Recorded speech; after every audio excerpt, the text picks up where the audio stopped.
Hey, thanks for joining me. You all know that I love J. Scott Campbell. And I'm wondering how many of you remember this thing. WILDSIDERZ? It's a point of unfortunate frustration for me because after having done Danger Girl, J. Scott Campbell, incredible artist, and Danger Girl is one of my favorite comic series of all time. I've reviewed every issue one by one because they all deserve their own individual video. And I would refer to them as perfect comics because it's the perfect symbiosis of an artist drawing the kind of characters and story that they were born to draw, and it's just absolutely perfect. It's not gonna, change your worldview or anything like that. It's not gonna be a work that's remembered like The Dark Knight or Watchmen, but it's such a fun action-adventure series of just the joy of comics. It's absolutely perfect. And once he got done, I don't remember how much of a time frame there was in between, but I feel like it was a long time. And I don't remember what the hell J. Scott Campbell did in between doing Danger Girl and this. Now, these were published in 2005. And Danger Girl was in the late 90s, right?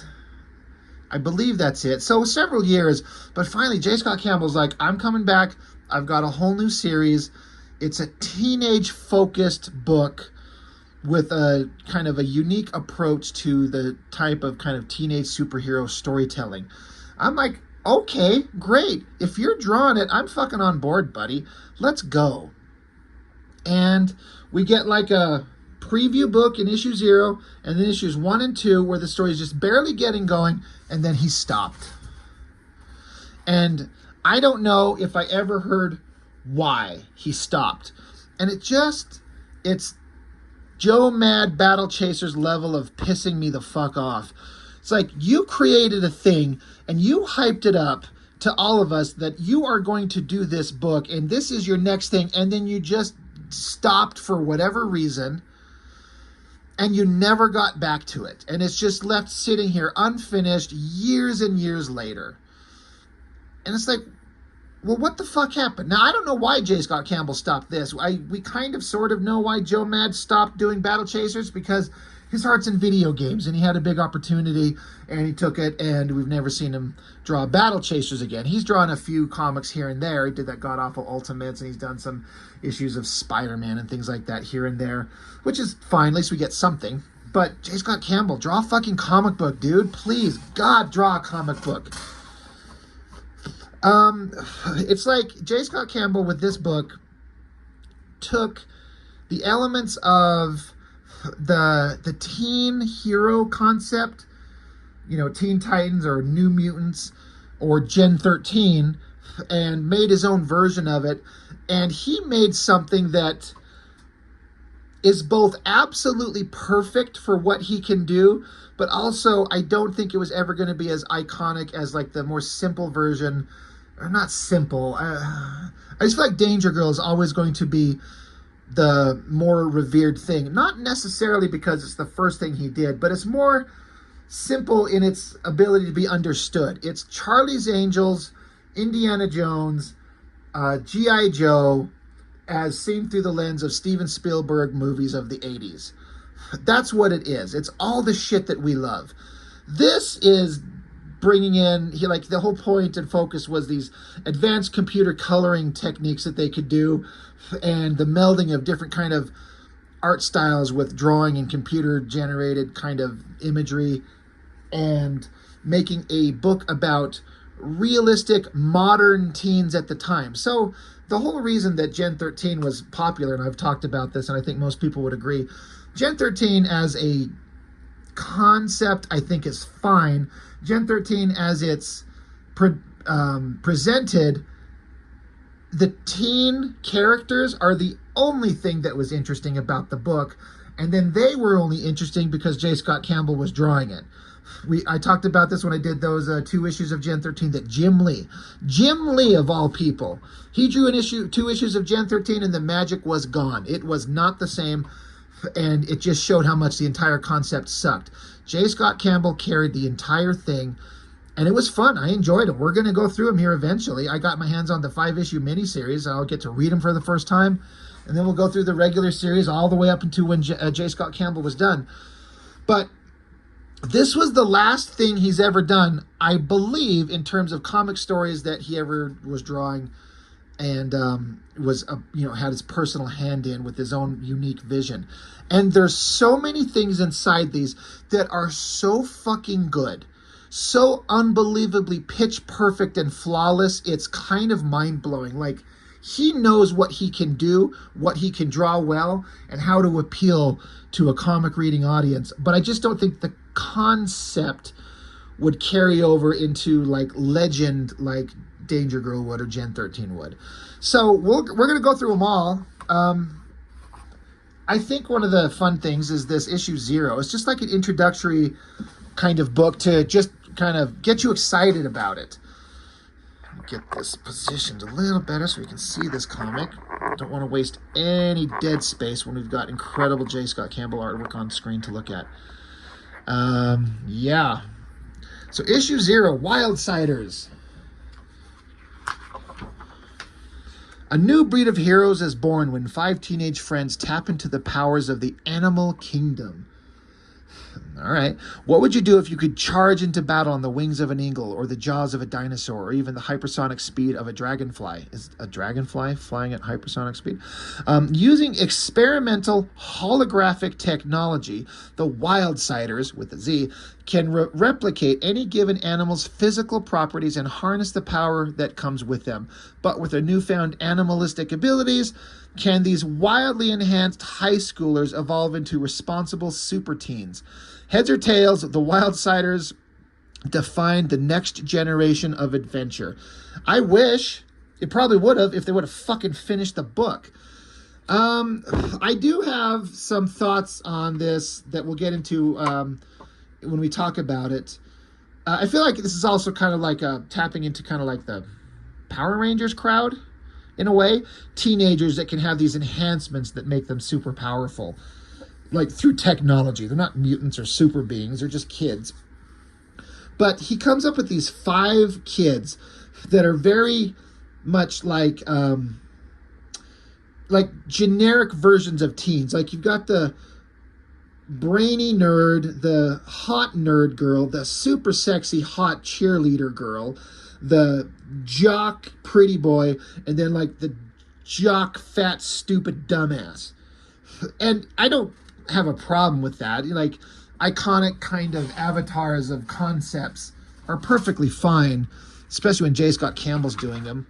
But they get into it and have a little breakdown of the kids. Like, his name's Derek Styler. He's 6'1". He's 16 years old. God, he's 6'1" at 16. Jesus God. This girl, she's 15, 5'10". The one thing that really stops me in my tracks, and is a little difficult, and I think J. Scott Campbell should, I don't know. I was going to say rethink the concept. That's not accurate. My problem is that he can't not but draw girls to be the sexiest fucking women you've ever seen in your life. But he's drawing fucking teenagers. She's 15. Like, I don't want to see a hot babe with lots of skin in, sexy poses, which this is not bad. You'll see more as we go. And they're teenagers, 15, 16 years old. Like, I don't want teenagers sexualized. Like, I'm all about comics with, attractive men and women and that type of stuff, and sex in comics is fine. I'm fine with it, but not underage. It didn't bother me at the time because I just didn't think about it. But being an older guy, this come out, I was in my early 20s, so, I'm not that far away from high school. 47, I'm like, I don't want to read a comic book with sexiest girls you've ever seen drawn by J. Scott Campbell that don't even have a fucking driver's license. So, but J. Scott Campbell can't not but draw hot girls in sexy poses, so what do? Do you have him not do the thing that he's most well known for? Or do you have him, then you can't have him in high school. Have him at least 18 in their senior year, for God's sakes. That being said, his incredible artwork, his gestures and expressions on the faces, the caricatures, they all look unique and different. I love it so much. This girl, 16. This dude, 16. It's just, it's a little much. All a bunch of 16-year-old kids. And then you got their mentor, some chick who's paralyzed. She's 32 years old. She kind of looks like Halle Berry. That's awesome. And then again, the concept of like this technology that the nerdy main guy, the main kid comes up with, where they create holographic things to go around their body. It looks visually awesome. You know, it's very different. I think that J. Scott Campbell talks about he has to draw the main figure minus this glowy holographic part, and then he has to do like an overlay and draw separately the glowing holographic parts, and then they're colored and then placed on top of each other to create this effect like you see kind of on the cover, like the dude with the wings, the girl with the bird wings. This guy's like a dinosaur. This girl's a cat. He's a monkey. So, but I'm also like, holograms is projected light. They're not solid. Like, how does that make sense? They're holograms. Hard light? Whatever. It's a comic book. If I can accept Superman, I can accept this. They show the bad guys. Dr. Tiberius Spider. And I'm like, all right, you know. Looks like the robot tank from Ghost in the Shell. I'm sure that must have factored into it somewhere. But, yeah, I mean, to put it in an era right there, when Batman Begins was coming out, 2005, I can't believe it's been that long ago. That movie still, to me, feels like a modern-ish movie. It's fucking almost 2 decades old. It's insane. So, interview with J. Scott Campbell and Andy Hartnell, the guys who did Danger Girl, and just talking about the creation of the book. And, like, I feel like some of these characters, he's basing their looks on actual actresses. This girl, Cat, of course her name's Cat, like Catherine, and then she takes on cat-like qualities naturally. He gets these expressions on her face that look like, I feel like he was like modeling her after like Natalie Portman. And there's some images we'll see later on that feel very much like that. And again, the pose, the body anatomy, it looks teenager. So appropriately young. And I don't have a problem with that drawing. It's not like a sexualized one. We'll get into that a little bit later. Even this dude in what was, at the time, edgy kind of skater outfit with the hair and the earrings and the necklace and the shirt and the wrist gear. You know, it looks so correct. The pants, look at the details on the skateboard. The kind of scowl on his face, the spiky hair. It feels all completely correct. J. Scott Campbell does his research, especially on the fashion. Look at this shirt, like the tank top underneath and then like the fishnet thing on the outside. These kind of lowrider, bell-bottom, hippie pants. Look at the folds of the knees. So good. Holy shit, is he good. War of the Worlds, that Tom Cruise movie. I actually think that's a really good movie, really underrated. Anyway, look at that shit. Look at that right there. Like, the colors might be a little bit too much, maybe, but it's got that glowy kind of Tron look, is what I see. Really into it. And then he does this awesome thing. I think it's coming up right here. Just some ads for some stuff coming up. But this is the thing that I think is so great. He did a version of this way back when in it's that Wildstorm special from like the mid-90s when they just got started with Image Comics. And he had this team of, it was like just all a parody. It was never a book he actually did, but he did like a 2-page spread like this. But it was like a movie trailer for this team that was never going to be a book. It was just more like a gag. And then he did, in Danger Girl, there was like a preview issue, and he did a 2-page like movie trailer of Danger Girl. And it was really, really good. It's a shame I don't have him out and I could show you what I mean. But he literally draws a movie trailer for this book. It starts out, the Wildstorm Association of America has deemed the following preview acceptable for all audiences. And then it starts out, like, it's all in widescreen format. Wildstorm Signature Series. And then big, you can just hear like music pounding in the background with a big question comes up. What if technology performed miracles? And then it cuts to a scene in the movie. We've done it. With this breakthrough in our holographic technology, you'll be able to walk again. So the paralyzed girl is walking around. Another big question. What if technology changed your species? Cut to another scene. If I could replicate the properties of a dragonfly, I can also copy its powers. And then he's flying around. What if technology made you a star? And then there's the main brainy guy, and then the super hot girl, like the cheerleader, hot babe of the school. She's like, I've seen what you can do, Styler, and with your help, I could go straight to the top. So now she's like top cheerleader. What if technology made your dreams come true? So here's the guy dating his babe, and he's created like a holographic replica of Paris. He's like, Paris may be an illusion, Jess, but this moment is real. And then it gets into red, like, you know, like a dangerous color. What if technology became your nightmare? And showing some villain guys taking that technology and warping it for their own evil designs. Like, okay, this is awesome. And the movie trailer keeps going. So now you got the characters in like conflict with each other. You know, they're like the main characters are fighting. Like, Dr. Spider has to be stopped. I didn't create this technology just to cheat sports. And he's like, no, you did it to steal my girlfriend. Like, of course. What if technology could make you a hero? And then there's a great shot, a team shot of their face. He's like, this is it, guys. Light them up. This is what made me think of like Power Rangers shit. And then they all activate their little holographic weapons, and it forms animal parts around them. And it says, from the team who brought you Danger Girl, story and art, J. Scott Campbell, story and script, Andy Hartnell, special color effects, Edgar Delgado.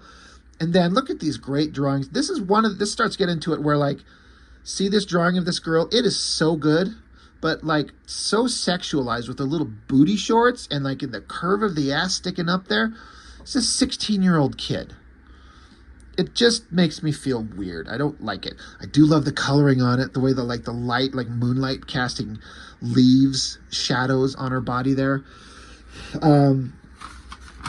And then the movie trailer just keeps going. And it's like, here they come this summer, test drive the Animal Kingdom. And then this great shot of them just like rushing towards you super fast. Like, this is like the coolest, like right there. And then it just says WILDSIDERZ. And then like she slashes across the screen. August 3rd, 2005. Like, this is brilliant. Absolutely brilliant.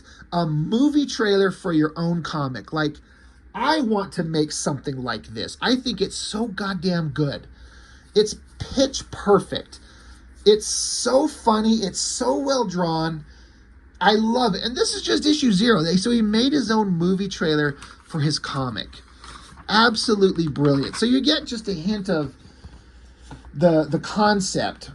And here we are 18 minutes in, and we're just going to get into issue 1 finally. But inside the front, it's like more of this holographic technology. The colors are bright and vibrant and cool, but sometimes I feel like it's a little hard to read what you're seeing. And I don't know if I mind it enough to make it to say that it ruins it. It doesn't ruin it, but I don't know. It's just, I don't know that it works perfectly. But you can see it's like elements of like, you know, there's a hand with the animal claws, and like here's the guy, the fat schlubby jock kid with the gorilla arm, like just showing elements of the stuff to come. And then, who are the WILDSIDERZ? Another great cover, you know? I feel like he probably had multiple covers because we just got a big single focus on like the main brainy kid. This doesn't make sense for an issue 1 cover. So I bet you there is 5 covers, and each one had a focus of all the different kids, if I had to guess. But this is more of a standard kind of cover right there. The gestures, the expressions on the face, the cartoony kind of nature of his art. God damn, is he good. He's so good. But it's like we're jumping right into the story. I am on issue 1, right? Yes. God damn. It's like So it starts out with like an action opening to a movie. They're already in their outfits and got their powers, and they're on a football field stopping something. So they're going along. I love this shot of her running right there. So much speed and movement. It looks so great on the speed lines in the background of the crowd. And he draws, I mean, I'm looking at it up close. Like, he drew all kinds of like elements of that crowd. Like, he put in the mileage. And it's just interesting, like these holographic animal components combined with like Iron Man tech, like readout of computer readouts of what they can do. They basically just have to have a power pack that fuels this stuff, and then they can have these holographic elements give them like super fast running abilities and super strength. It doesn't make sense, but it doesn't need to, because it's just awesome.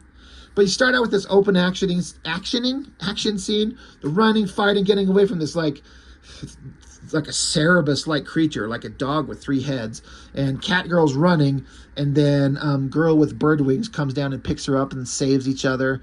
And they say quippy lines like, "Thanks for the lift, Jess. Just glad I could drop in."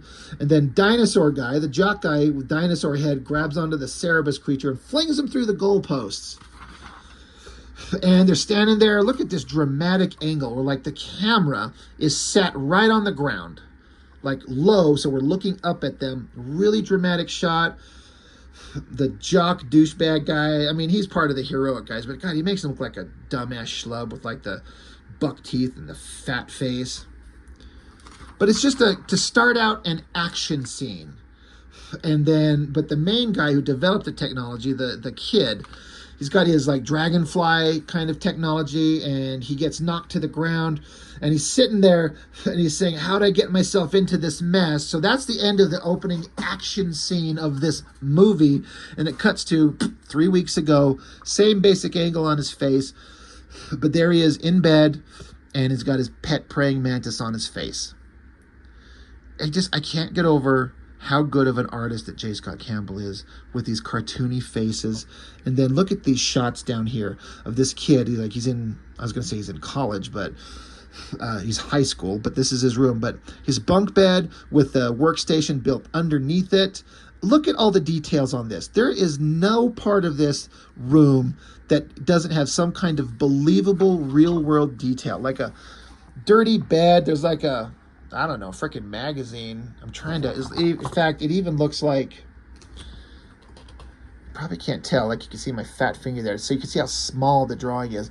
But it looks like they took a real magazine cover and shrunk it down and warped it to make it fit on an angle. But that looks like a real magazine, like Maxim or something like that. But look at the details on the computer setup that he's got there. All the wires, the plugs, there's a video game console, multiple processors, multiple screens, keyboards. It's got a guitar, a skateboard, soda cans, and then probably aquariums to keep his bugs. He's got a Boba Fett on the wall. Like, look at the detail he put into this. Ask Liefeld to draw this, and he'd just fucking die. Great shot on his face. He loves the bugs. And then there's super hot babe scientist girl, which again, I believe is supposed to kind of resemble Halle Berry. Like J. Scott Campbell was doing that. I think he was pulling kind of certain facial characteristics to look like actors, which I think is great. But he's just a nerdy science guy, and he's creating this holographic technology, and they're working on, like, if they work, you could walk again. That would be awesome. I even remember reading this part when this first came out when I was a lot younger. He takes a Mountain Dew, pours it into a cup, and then takes a Twinkie, dips it into the Mountain Dew, and that's his breakfast. And I'm like, even then, that made me want to fucking vomit. Like, the idea of a Mountain Dew and a Twinkie for breakfast, but then mixing them together, it's just like, oh my God, that's gross. And it's so fucking unhealthy. It's just the worst. But it's what a teenage kid would have. Anyway, he's got all his information on the CD, and he's going to take off. He's got to get to school. She's like, hey, if you don't hurry, you'll miss the bus. And he's like, where's the thrill in that ride? And then it suddenly becomes, to me, like Back to the Future when Marty, he did the guitar thing and blew up the giant speaker and talked to Doc on the phone. And all the clocks went off, and he's like, "Oh, I did an experiment, Marty. All the clocks are exactly 5 or 10 minutes ahead," or something to that effect. He's like, "I'm late for school." And then it instantly started the Huey Lewis in the News, The Power of Love. Bum, bum, bum, bum, bum, bum. That's what we get right here. He's like bombs away. He jumps out of the window, does a split rail skid down of this railing, slides right down it. I absolutely love the motion of it. And then he does this awesome thing where it's like to introduce the character. He does this awesome action thing, and while he's going and moving and doing, like at the hyper cool moment of him, it does like this simple flat color, like freeze frame in a movie. Right there, Styler, the skater. I don't know if this type of thing had been done in movies somewhere else, but I remember them doing a version of this in that movie, Can't Hardly Wait. For those of you who've seen that movie, one of my favorite movies. It's such a fun, like, teen bullshit comedy. But they did all the main characters. They had a moment where you'd see the character, and then it would stop after they do like a few lines and a few things, and stops and freezes them, moves it over, and then gives a little text box of like a description of who they were or who they are with music. I'm not saying it's never been done anywhere else, but that's the one time I remember it specifically being done. And when I saw this, I'm like, that's where he pulled that from. And I love it. It fits. He wants to make like a movie is what J. Scott Campbell's doing here. And I love it. Look at the details on the skateboard, the building perspective. He can do it all. And again, that freeze frame, Styler, the skater. So he's going to skateboard to school, just like Marty McFly. Cars everywhere, so he can like zip through around people through the park, and they're all yelling at him. The school bus is down there, so he kick flips off the bridge onto the top of the bus and hitches a ride there like a badass. You know, like, it's unbelievable, but it's also super fucking awesome. And then we roll up to Rolling Rock High School. So it's very much a it's like a standard teen movie. We're at a high school. I can't help but notice the rock formations in the background. God, I had it in my head, that unique rock formation mountains. I think it's in California, that have been the backdrops of so many fucking movies. Like Kirk fought the Gorn in the original series at those mountains. I can't think of it, but I'm sure some of you could remember and will tell me. But he's got that in the background, and it's just a high school. And then we get this thing where he goes through the school and sees all the cliques of all these fucking douchebag kids that are in high school. And I say that because I used to be in high school. I know there were cliques of kids, and unfortunately I know exactly which one I fell into, is this one down here. But it's a funny hyper caricature of the concept of school, just like the movies are. He's like... because he likes animals. Like we saw at aquariums in his room. He's got bugs and stuff like that. So he's got his own zoo at home. This is the teenage zoo. Here you'll find a variety of strange and exotic species. The prima donnas, they've all gone digital. Don't expect to get their digits though. They tend to talk amongst themselves about themselves. Down here, authentic gangsta rappers, you be the judge. Never mind that their hood is Rolling Rock Mall. And it's funny because they're like, again, the urban thug kids, but they're all white because this is clearly like not like an inner city or something like that. This one, the dark ones, formerly known as goths. These guys can find misery in a basket of kittens. Was that a thing? Did goths kind of have, like, generally speaking, the terminology changed to the dark ones? Because I've ever known it as goth, and as far as I know today, it's still goth. I've never heard of the dark ones, but I bet you that was a thing back in 2005. This one, unfortunately, where I fell, the Denzians of Middle Earth. They live in their own world in a galaxy far, far away. Oh, I missed this one. Need any trivial sports statistics? Try the jocks. Need someone to spell statistics? Try someplace else. So, you know, as stereotypical as these are, they're also 100% fucking true. Like, I graduated high school in 1995, and this shit was accurate then. But yeah, Denzians of Middle Earth, like, it's the nerds, Lord of the Rings, Star Wars. Well, that's me. That's probably me right there. See the fat guy picking his nose with glasses? That's me. But then he does another funny movie thing here. He shows, like, a record player and the little arm that, I can't remember terminology anymore, that little arm that goes on a record, but the record scratch, when something's going on and it stops and like the whole scene comes to a quiet halt. He throws that in here. He literally shows the visual representation of the record scratch. And he's like, and what do we have here? Species unknown. Bet it's a hot girl. And there she is. And then this shot, Cat the Hottie. I swear that's like referenced from, and I just see Natalie Portman, or am I seeing someone else and I don't know what I'm talking about? It's got a very, like the smile and the gesture on the mouth. It's very much like a non-standard kind of like comic book mouth. It's like a cartoony animated caricature that looks exactly perfect. But yeah, here comes the hot girl. Who is she? And you get the still shot, just like we saw with the guy, Cat the Hottie. And while he's like Twitter-pated and looking, we miss the jock kid with the big old sandwich. They smash into each other and topple over each other. So of course, trying to look cool in front of the hot girl, he instantly falls on his ass, and so he's embarrassed. And then this dumb guy gets up and he's like, oh shit, my back. Oh, yep, I'm fine. Bam. It's Bam the meathead. Freeze frame of his face there. Silly, funny, awesome. He's pissed off about his smashed sandwich. I do have to point out that this, for a first issue, this is a long fucking book. Like, it's a lot of pages. They're not numbered, but I'm going to say it's twice the length of a normal comic, so it goes on for quite the stretch. But, you know, it's everything cliche, which is what Danger Girl was, right? This book. Danger Girl was nothing but cliche, just mixed together different facets of cliche stuff that we love from other things mixed together in a new package, and we love it. That's what this is. It's cliche teenage bullshit, but seen through the lens of J. Scott Campbell. I'm into it.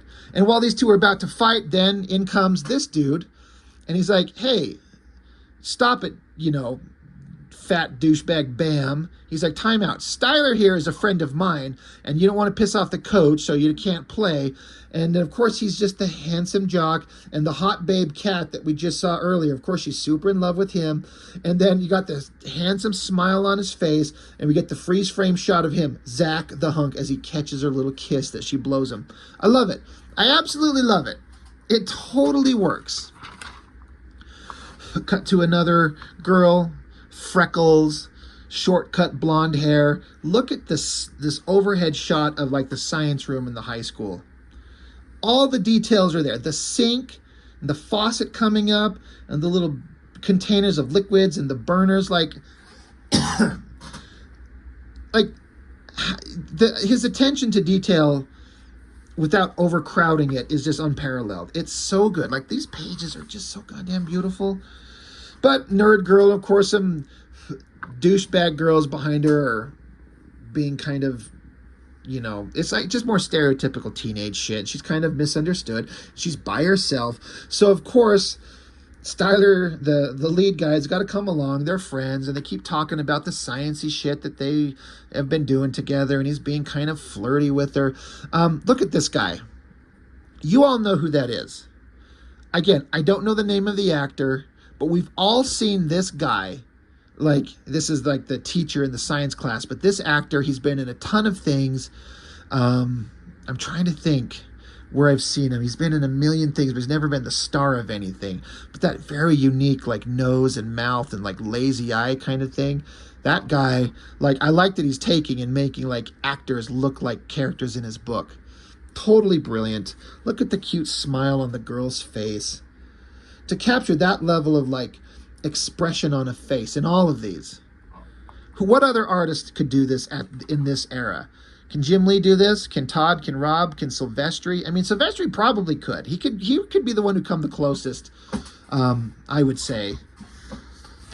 But no one could do this shit like him. But anyway, they have a little science room mishap. They heat up shit. It blows up. He gets gooped. And then, of course, we do the freeze frame on Jess, the brains. Look at this smile on her face there. I could not come up with something that cute and expressive if you put a gun to my head and said, do it.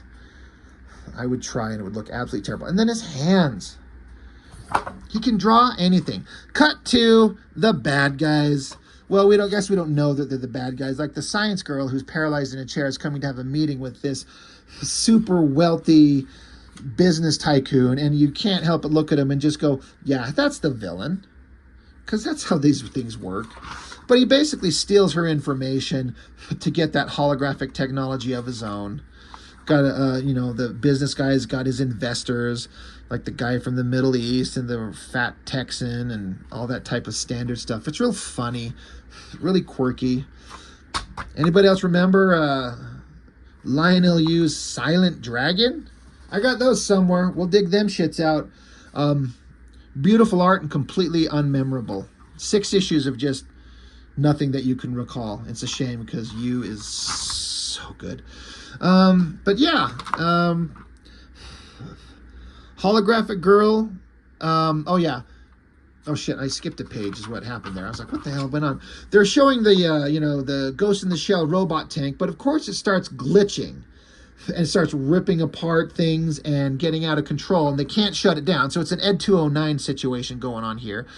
And like the robot tank thing is shredding the fat Texan's car. So they're like, we got to do something. So, brainy paralyzed girl, she's like, you've got to do something. We don't know what to do. So she activates her holographic legs and runs. And because they're holograms, she can punch a robotic tank to pieces somehow. It's a comic book, who cares? And, rich tycoon who was just embarrassed sees the potential of this holographic technology. He's like, I need to steal that. Cut back to hot cheerleader babes. Drop her on her ass. They we got to get better. We got to be the best cheerleader team or we'll, everyone will make fun of us. I like this shot where she's trying to get the girls to get their shit together. So they're all kind of out on the playing field. All the outfits look right. The hairstyles look right. The gestures look right. It's such an advanced level of drawing that I can't believe that it's even possible for this J. Scott Campbell to be this good. This is I loved Danger Girl and it's still my favorite, but in terms of his drawing ability, this is peak J. Scott Campbell. It's just the best he's ever been in terms of comic book storytelling. And again, I don't know, he never did anything more after this, right? For those of you who remember this, he all went straight to covers, right? There's never been anything else. And if there is, please remind me. But I don't think there is. This is the end of his comic book storytelling. More drama. He's, of course, hyper-focused on the super hot cheerleader babe. And, of course, the brainy sidekick friend who's invisible to him because he's stupid. But she's, super hot in a way that the other girl's not. And he's just too dumb to notice. It's cliche shit.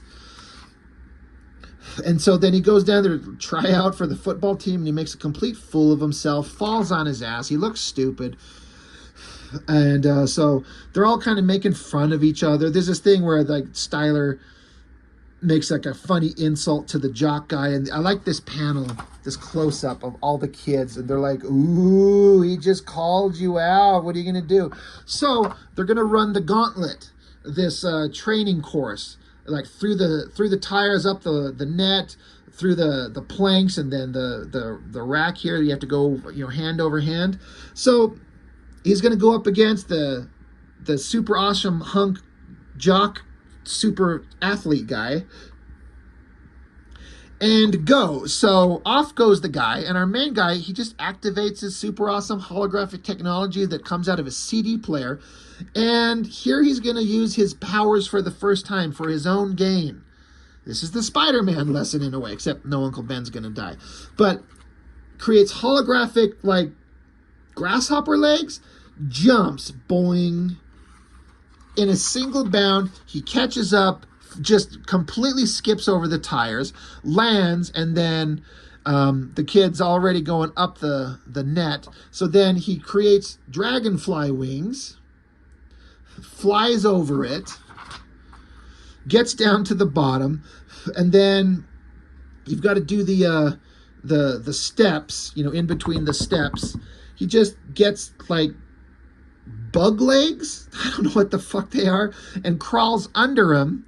And then you get to the part where you have to do the thing hand over hand, and he just creates another bug little hologram that just kind of just crawls across it. So it's a funny demonstration of how versatile these holographic powers can be. It's so perfectly drawn by J. Scott Campbell. It's just so good. The guy is totally cheating, though. He's not showing... I guess it's showing that brains can overcome brawn, but I get it, but it's also kind of missing a point of you just cheated your way out of it in a way. Anyway, jock guy falls in the mud. Our hero wins, and everyone's cheering. But of course, hot cheerleader girl that he's been like getting googly-eyed over, she comes over and she's like, I love that cute smile. That looks like Natalie Portman to me. Like, please tell me I'm wrong. And she's like, let me get a closer look at those powers. But then, of course, it malfunctions and zaps around her and scares the shit out of her. So she throws her into the arms of her boyfriend and she's freaked out. So, of course, now it looks like a dork. But now the 5 main characters, the jock, the cheerleader, the big dumb fatty, the brainy guy, and the brainy girl, they're all kind of like teamed up. They've joined forces in a way. Like, not joined forces, but they kind of know each other and they're kind of forming the beginnings of like a group. Meanwhile, while they're walking away, talking about the cool shit, like, man, we could use these things, do all kinds of neat shit.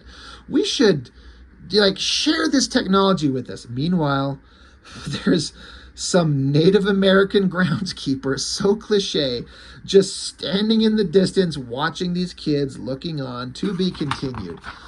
Okay, so that's issue 1 and issue 0. I want to double check it's printed so small. I just wonder if there was a gap in the release time of these, but the indicia print is so microscopically tiny, I can't read it.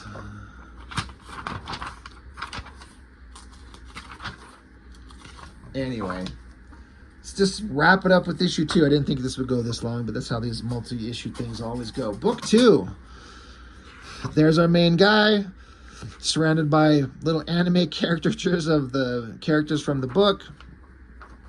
Quick recap on the inside that just goes over everything that was in the first book. Science kid just looking at bugs and adapting his holographic technology to the abilities of bugs and animals and shit. It can be too much. He tries to use his powers to grab a bottle across the room and it blows it up. So it's the Peter Parker thing with his webbing. It's not working, but we got to train. We got to try. We got to figure it out. He's able to create a holographic Tinkerbell. I do like that he throws in there, like, inside her is a battery. Like, these things have to have a power source. So there's a little tiny battery connected to the technology, and he's got a little Tinkerbell. Great expression on this. It does say, I should mention, which I don't know that Campbell's ever done before, digital inks. Like, as I was looking at this, I'm like, these are just pencil lines. It's not inked the way that Campbell normally does. I did a video recently of that linology book, that black and white book of all these covers he does, and he inks everything to this day. So I wonder if this is just him experimenting with the concept of just going from straight pencils to color. I mean, he clearly was. It says digital inks, and in this era, as far as I know, they just go into, I don't know, Photoshop or whatever, and adjust the levels up and down to make them darker in some places, lighter in others, so it just makes it a more solid line, and that's what they call digital inks. It shouldn't even say inks, because it's not inking at all. It's an insult to the art of inking, but you got to call it something. But anyway, it's just pencil lines. It's just the pencil work colored, and it's one of the few times I don't know that I care. I hate it when Joe Mad does it. It doesn't look as good, and maybe it's the coloring that's helping this version versus Joe Mad's that I don't like.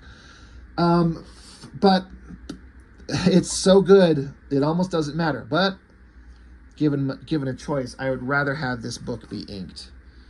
But I might be the only person, or I'm, one of the few people who would actually know or care. Anyway, he's figuring out his technology. Hot, nerdy girl that he's just too blind to pay attention to. She's got there with an eagle. Great, cute gestures. Now they're at the zoo. Of course, now we're looking at animals. You got the monkey, you got the lion, the leopards, the cats. Thinking about... this is funny, this line. He says kind of a... He gives like a line to kind of flirt with her. The girl that's actually not interested in him. He's like, someone with experience could give you a hands-on demo. She's like, cute offer, Styler, but I don't think Zach would approve. He's like, just trying to be helpful. She says, that's what I like about you, Styler, but even though we're just friends, I can think of another way for you to turn me on. It's like now that they've seen his powers, they're like just itching to like, we want to try these things ourselves. So then, of course, now she's got the holographic cat arms, tail, legs, and she can jump. Suddenly the holographic powers give him like the ability to be super agile and jump and flip and twist and grab onto walls and hold on. It doesn't make sense, but it's a comic book, you know. It's meant to be lighthearted, and I'm taking it too seriously. But so now we've got the scenes where they're all hanging out like, okay, you want to be a cat, you want to be a bird, you want to be a dinosaur, you want to be a monkey. So let's start figuring this stuff out. So they all start, you know, practicing with their abilities. Oh my God, I got my wings, I'm taking off, I'm freaked out, I don't know how to control them. I have to learn how to control them. You know, she's flying up there, she can't control them, she falls down. Of course, the hunky guy catches her, gives her a cute smile. She gives a cute smile back, so of course the guy's going to be pissed off. And the big fat jock idiot wants to be a giant monkey, because of course he does. So it's just kind of all kind of teen shit. It's fun, it's cute, it works. So yeah, he's a gorilla. He's a fucking velociraptor. And it gives them super strength. Again, I know it shouldn't matter. It's just the conceit of these holographic abilities that can be solid and give them strength and flight and agility and all this type of shit. It's fine. I guess they also have a version of what's going on here is that they can make the holograms invisible. They're still there, but they're invisible. So now when they're out there, both the football player kids, they're like, he's able to tackle like 5-6 guys at one time, send them flying, and then our main hunky hero, he's able to like jump and dodge and move around, avoiding everybody with the abilities of the holograms. They've just got the light turned down so we can't see it. So, you know, again, abusing your powers. I feel like we're going to learn a lesson here. Everyone's like, yay, Zach won the game. He's a hero. And, of course, the guy who created the technology, he's like, you know, I made this shit. So, yeah, they keep going. The groundskeeper guy or whatever, they see, like, a footprint of, like, a dinosaur because the main jock guy had the hologram of the dinosaur stomped into the ground. So they're like, what the fuck is that? Anyway, back to more corporate shit, setting up the villains, the mentor girl that's paralyzed in a chair, getting back to the teens. They're all sitting around at a mall like they would be. Just more more story building. Like, we don't need to get too much into it. Because the unfortunate thing is that we're coming to the end of the issue. The giant Ghost in the Shell robot tank thing comes in. And it starts smashing through the place. So our hero gets knocked out of the wall, out of the building. He's falling. So he forms up his dragonfly wings, is able to take off flying, and that the robot thing falls to the ground. And they find out that someone's trying to steal his technology. So they go and burn the technology. He's like, I got to burn this CD. It's done. And so, like, this technology that I've created is too powerful. It's too dangerous in the wrong hands. We have to get rid of it. So he tosses it into the fire. Of course it's not going to work.